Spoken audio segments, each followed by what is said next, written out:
자, 교정 역사론입니다. 자, 제1절 세계의 교정 역사. 1번 교정 발전의 5단계. 자, 이쪽도 출제가 되죠. 자, 여기서 공부를 할 것은 이 발전 순서대로 단계별을 숙지하시고, 그리고 각 단계별마다 어떤 내용이 있었는지를 숙지하시면 됩니다. 자, 먼저 첫 번째 복수 단계입니다. 복자 동그라미.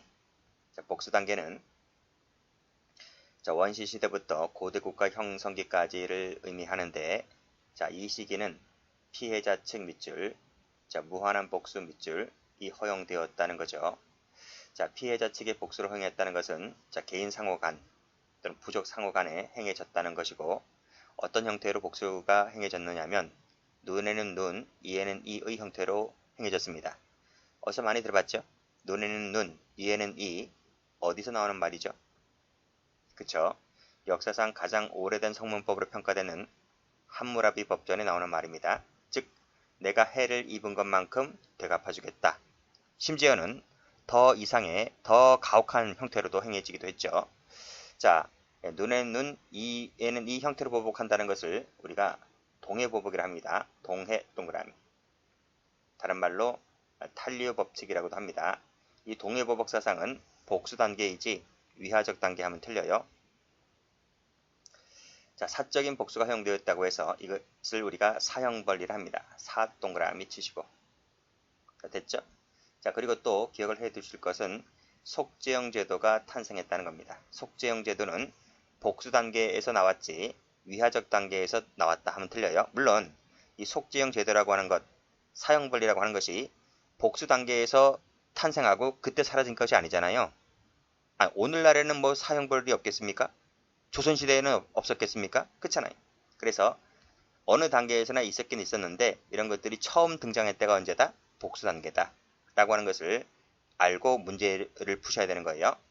이 속죄형 죄라고 하는 것은 뭐냐면, 내가 죄를 저질렀으면 내가 죄값을 받아야 되는데, 죄값을 받는다는 것은 내가 죽임을 당할 수도 있고 불구가 될 수도 있는 거잖아요. 그래서 그 피해자 측에서 대신 곡식이라든지 화폐라든지 이런 걸 제공하고 죄값을 탕감받는 것, 면제받는 것, 이것을 속죄형 제도라고 한다는 겁니다. 역사가 참 오래됐단 말이죠. 이걸 기억해 두셔야 돼요. 사형벌 제도와 속죄형 제도 등장 시기는 복수 단계지 위하적 단계 아닙니다. 동해보복도 마찬가지고요. 자, 이 사형벌 사상은 언제 붕괴되기 시작하느냐? 그것은 군주 권력이 강화되고 중앙집권 체제가 등장하면서부터이다. 이렇게 보시면 돼요. 우리나라 역사를 치게 되면 삼국시대부터다. 이렇게 보시면 됩니다. 자, 그래서 등장한 것이 두 번째로 볼 것이 요 위하적 단계입니다. 위자 동그라미. 위하란 말이 무슨 말이죠? 겁을 준단 말이죠. 누가 겁을 줘요? 국가가 겁을 주는 거예요. 국가가 시민들에게. 자, 고대 국가 형성기부터이다 하는 것이고, 절대 군주가 이때 등장합니다. 자, 절대 군주 밑줄 그시고. 절대 군주, 즉 무슨 말이죠? 왕이 곧 뭐다? 이퀄 신이다. 신 이퀄 국가이다 하는 것이 곧 절대 군주 국가입니다. 이 절대 군주 등장에 따라서 왕권이 강화되고 중앙집권제가 이제 형성되기 시작하죠. 따라서 이때부터는 개인적인 복수가 금지가 되고 국가가 형벌을 관장했다는 거예요. 자, 국가가 형벌을 관장했다. 이것을 공형벌이라 합니다. 공자 동그라미 치시고. 됐죠? 이때 국가가 형벌을 관장하기 시작했는데 위하 뭐요? 겁을 줬다니까요. 누구한테 겁을 줘요? 일반 시민들에게. 어떻게? 준엄하고 잔인한 형벌을 통해서, 그것도 공개적 형벌을 통해서. 자, 공개적 밑줄 그시고. 자, 공개적 처벌을 하면 일반 국민이 겁을 먹는다 했잖아요. 그치? 어떤 생각을 들까요? 나도 똑같이 저런 짓을 하면, 내가 사람을 죽이면, 나도 저렇게 잔인하게 공개적으로 처벌을 받겠구나 라고 생각하고, 내가 다음부터는 나도 저 사람처럼 저렇게 죄를 저지르지 말아야지 라는 생각을 갖게 될 것 아니겠습니까? 이것을 우리가 뭐라 한다? 이것을 일반 예방주의라 한다는 거예요. 일반 동그라미 치시고. 자, 됐죠? 그래서 일반인에게 두려움과 겁을 줘서 범죄로 나아가지 못하게 하는 것을 일반 예방주의라 한다 아주 잔혹했다는 거죠. 그래서 교육적 목적이 이때는 전혀 고려되지를 않습니다. 전 세계적으로 이렇게 처벌하는 나라가 있죠. 북한입니다. 북한이 국가가 형벌을 관장하고 잔혹하게 공개적으로 처벌하고 있죠. 자, 됐습니다. 자, 그리고 이 교육적 목적이 전혀 고려되지 않았다. 밑줄 그시고 X. 그리고 법률에 따른 구금시설이 없었다는 겁니다. 자, 이것도 알아두시고 법률 밑줄짝. 자, 법률은 이때 나오는 것이 아니고 18세기 넘어가야 돼요. 18세기 넘어가서 밑에 교육적 단계로 넘어갔을 때 나오게 된다. 아직까지는 법률에 따른 구금시설은 없었다. 이렇게 보시면 됩니다. 그리고 또 올라가서 국가가 형벌을 관장했다 했는데 뭐 법에 따라 행해진 것은 아니죠. 그때 법률에 따른 구금시설이 없었기 때문에 처벌할 때도 뭐 법에 따라 처벌한 것은 아닙니다. 어떻게 처벌했죠? 지 멋대로 처벌했죠. 우리가 이것을 죄형, 즉 죄와 벌은 지 멋대로 처벌한다. 전단주의라고 해요. 전단주의. 됐어요? 자, 됐고. 자, 그럼 색깔 칠해볼까요? 자, 색깔을 칠합니다. 여기 사형벌, 그리고 공형벌, 어느 때인지 받으시고, 자, 동해보복사상, 탈리오, 복수단계입니다. 속죄형제도 복수단계입니다. 자, 내려와서 일반예방주의, 위하적 단계입니다. 공개적 처벌이다. 공개적 처벌 됐고, 법률에 따른 구금시설은 없었다. 됐죠? 자, 쭉 내려와서 전단주의도 해야 되겠네요. 전단주의.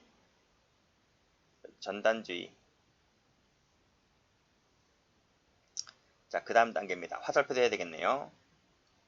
자, 이렇게 복수에서 위하적 단계로 이렇게 화살표 하시고요. 자, 위하적 단계에서 밑으로 교육적 단계로 넘어옵니다. 교자 동그라미 치시고.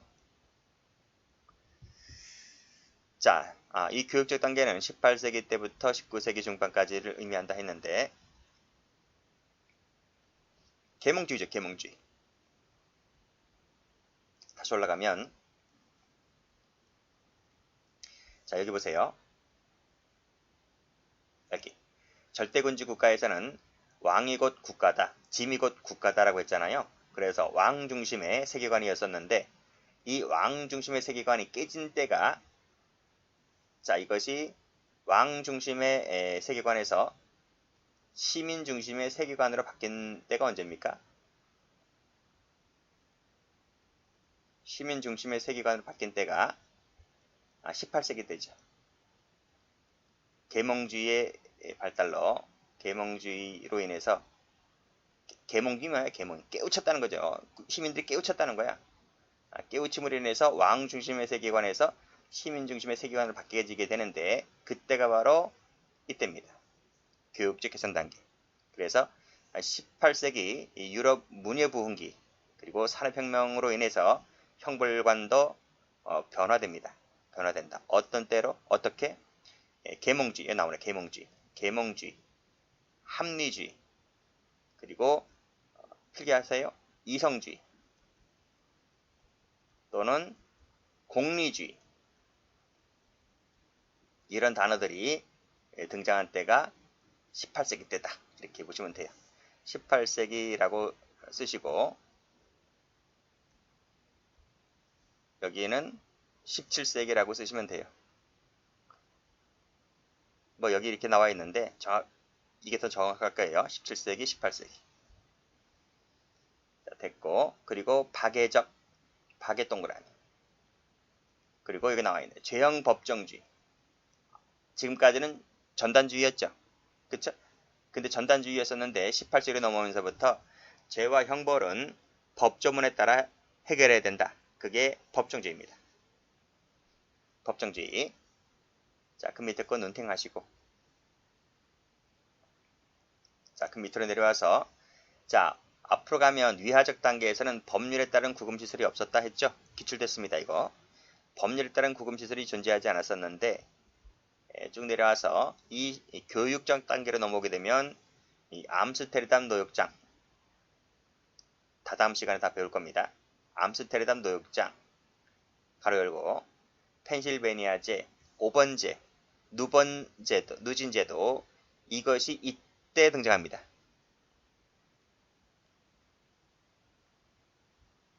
됐어요? 이 시기에 이것의 영향을 받아서 등장하기 시작합니다. 자, 그리고 죄형법정주의 여기 또 나왔네요. 범죄와 형벌은 오직 법률에 따라 행해져야 한다라고 하는 법정주의가 원칙화되었다. 처음 등장했다는 거예요. 자, 됐어요. 여기서 색깔 칠할 부분은 법정에다 색깔 칠하시고 다른 색깔로 공리 색깔 칠하시고 계몽 색깔 칠하시면 돼요. 자, 그 다음 화살표를 밑으로 하시고 자, 과학적 처우 단계로 들어옵니다. 과자 동그라미 치시고 이때가 19세기입니다. 그래서 이 18세기에서 19세기로 넘어오는 과정에 뭐가 있었어요? 산업혁명이 있었죠. 산업혁명. 산업혁명이 있었다는 거예요. 산업혁명이 일어나면서 어떤 것이 발전하죠? 여기 나오잖아. 자연과학, 사회과학 이런 학문이 발달하기 시작합니다. 이 자연과학에는 어떤 것이 있죠? 생물학, 물리학, 천문학, 사회과학에는 사회학, 경제학, 심리학, 역사학 이런 것들이 이 실증적인 연구가 활발해지는데 이러한 실증적인 연구가 활발해짐에 따라서 행형이 개별화가 됩니다. 자, 무슨 뜻이냐?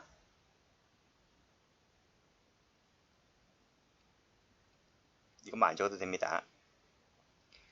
자, A가 B를 안 적어도 된다고요. 칼을 들어서 찔러서 죽여버렸어요. 자, 과거에 지금까지 종전까지 여기 18세기 때까지만 하더라도 이 사망의 결과에 대해서만 원인 파악이 행해졌다는 거죠. 그래서 이 결과만을 중시해서 A를 살인죄로 갔던 거예요. 그래서 너 왜 죽였어? 라고 해서 이 가해자만 처벌하는 데만 중점을 두었단 말이죠. 그런데 이 사람이 왜 죽였는지를 명확하게 규명을 못해요. 뒷받침되는 학문이 없으니까. 그쵸? 뭐 이성주의, 뭐 공리주의 이딴 얘기만 하고 있고 명확한 얘기를 못하는 거야. 그런데 산업혁명이 발전함에 따라서 이런 주변의 학문들이 발전하다 보니까 너 왜 죽였니? 라고 말할 때 이 원인이 여러 가지가 있다는 거죠. 뭐 생물학적 원인이 있을 것이고 심리학적 원인도 있을 것이고 뭐 사회학적 원인도 있을 것이고 뭐 생물학적 원인으로 가게 되면 뭐 체형이 어떻니? 유전 때문에 죽인 거니? 뭐 생화학적 요인이니? 뭐 정신심리학으로 가면 뭐 정신의학, 정신분석학 이런 개념이 많이 등장하잖아요. 그쵸? 그러니까 이런 원인 규명을 하려면 이 가해자의 범죄의 원인이라든지 원인 규명, 그에 대한 대책 이런 것들이 행해지려면 이러한 주변의 학문들이 발전하지 않고서는 이게 해결이 안 된다는 거죠. 그래서 지금부터는 이 가해자, 이 범죄인 개개인을 중시했다는 거죠. 그래서 이 개개인에 맞춰서 행형의 개별화가 추진된 때가 바로 19세기 때부터이다. 이렇게 보시면 돼요. 그래서 이 자본주의 발달에 따른 상습범, 누범의 급증은 기존 형벌 이론에 대한 회의를 가져왔고 결론이 뭐냐? 범죄 원인을 규명하게 되었고 그 원인을 규명하려면 이 주변 학문들이 뒷받침되어야만 합니다. 그리고 범죄의 특성까지 그쵸? 뭐 체형, 유전, 유전자, 뭐 등등 이런 것들을 실증적, 과학적으로 연구하기 시작한 때가 바로 산업혁명의 영향을 받은 19세기 때부터이다. 이렇게 보시면 됩니다. 그래서 범죄인 개개인의 원인 규명을 했기 때문에 특별예방주의가 강조되었다. 특별예방주의, 맨투맨으로 이제 관리하게 되죠. 그리고 이 사람 개별 맞춤 교육이죠. 개별 맞춤 교육에 따라서 이 범죄인이 나중에 출소할 때 맞춤 교육을 하게 됨으로 인해서 재사회화에 관심을 가지게 되었다는 것이 바로 19세기 때입니다. 자, 맞춤 교육을 했기 때문에 개별적 처우죠. 개별 동그라미 치시고. 그래서 목표는 뭐다? 재사회화, 건전한 사회인으로 복귀하는 데에 처우도 그쪽으로 초점을 두기 시작합니다. 자, 됐고요. 자, 그래서 여기서 색깔을 칠해야 할 부분은 앞에 일반 예방주의가 여기 위하적 단계였죠.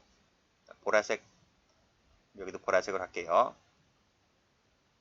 자, 특별 예방주의다. 개별적 처우다. 그리고 실증적 과학적 연구. 됐어요? 됐어요. 자, 그랬던 것이 자, 어느 단계로 넘어오나요? 자, 사회적 권리 보장 단계. 권리 할게요. 권리 동그라미. 권리하면 20세기로 넘어와야 됩니다. 그러니까 2차 세계대전 이후로 넘어와야 돼요. 됐어요? 됐어요. 자, 그래서 치료 모델이 실패했다 하는 말은 전 시간에 제가 설명을 드렸고, 그래서 이때부터는 이 사회 내 처우, 시설 내 처우가 아니라 사회 내 처우 필요성이 강조되었다. 그 사회 내 처우의 대표적인 예가 보호관찰, 가석방, 중간처우 등입니다. 기출입니다. 기출. 그래서 이런 처우 프로그램들이 인기를 얻기 시작한 때가 이때다. 자, 그리고 인권운동이 폭넓게 전개됐죠. 그쵸? 뭐 소수민족 차별 철폐라든지 여성 인권운동이라든지 이런 인권운동이 폭넓게 전개가 되었고, 그리고 수용자들도 비록 죄를 저질렀지만 그들도 그들 나름대로의 권리를 주장하게 되었다. 이렇게 보시면 돼요. 자, 그 밑에 무슨 교도소 폭동은 뭐 이런 것까지는 자세하게 알 필요 없고 그냥 권리 주장하게 되었다. 뭐 폭동 사건도 있긴 있었는데 밑에 보면 인간다운 삶의 권리, 법률 구조, 종교의 자유 등 헌법상 보장된 이 권리입니다. 권리를 이 수용자들에게까지 폭넓게 인정되기 시작했다. 이렇게 정리를 해 두시고 이때가 언제다? 권리보장 단계다. 이렇게 정리하시면 됩니다. 악플자 따볼게요. 일단 첫 번째 여기 위, 교, 그쵸? 교, 그 다음에 권. 어떻게 외우라고요? 이건 적지 마세요. 제가 적으니까요. 위, 교, 권. 권은 권리할 때 권이에요. 이렇게 외우시고, 자, 그리고 다시 올라가서 마무리 할게요.